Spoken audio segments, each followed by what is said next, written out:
Rain chances have been on the higher side again today. We're still very much in that wetter pattern, which is going to last for another couple of days before we'll finally start to see some changes. Shower activity has been fairly steady most of the day, and many of us got in on some rain. Now, the rain that we had around the metro area is starting to move on. A few showers kind of around the lower 9 and down into Chalmette. North of the lake, we've still got some showers passing through. At times, you may briefly get a heavy downpour in St. Tammany Parish, north of Slidell, around Franklinton at the moment in central Washington. Looks like a lot of the heavier rain kind of has since wound down in Tangi.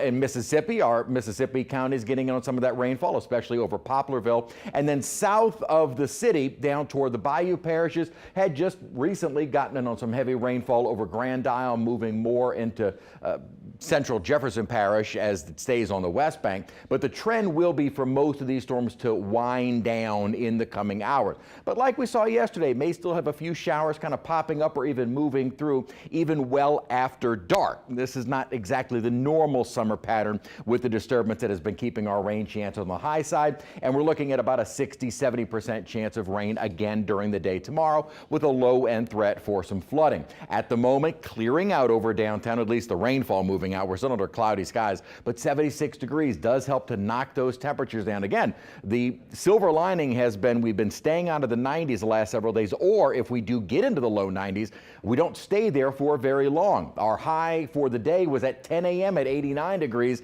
Then rainfall knocked temperatures into the 70s, and most of the day today has been spent in the 70s. Last several days, I'm sure a lot of us are enjoying the fact that our ACs have not been working overtime because we know that weather is coming. We're not even to August yet. What we've been benefiting from is not only the upper trough, but there is an upper high off the coast. These two systems have been keeping us under that deep southerly flow, a lot of moisture and instability. This is a pattern which will continue in the next couple of days. As a matter of fact, the upper trough will start to lift, but it is going to leave behind a little upper low. While we head toward the end of the week, and especially this weekend, the upper low leaves and upper ridging starts building in and actually really starts to strengthen into next week. What this does is it reduces rain chances and increases temperatures. Not only by removing our rainfall will temperatures get into the 90s, but these upper highs can tend to give us more the excessive heat where temperatures could be more mid to upper 90s. So while the rain chances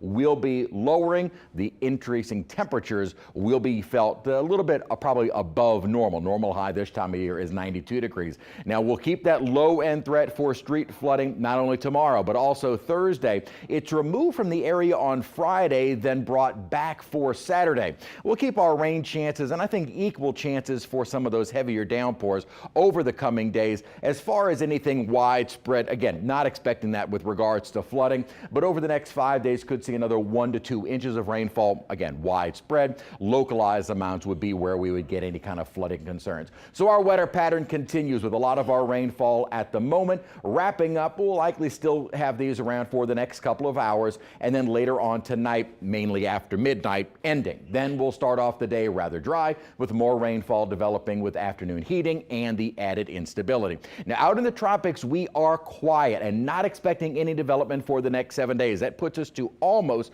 the start of August. However, we are going to be watching a couple of waves that have been moving off of Africa, and some long-range guidance puts the low potential of development as we start into the first several days of August. Not a big surprise. We're getting closer to the peak of season, which is September 10th, and we would expect to see more activity in August. Nothing written in stone, just we'll stay quiet for at least the next 7 days, but beyond that, may start to see things kind of waking up in the Atlantic Basin. Our rain chances remaining on the high side through about Thursday, beginning to taper off, I think, Friday and especially this weekend, and rather dry but hotter heading into early next week.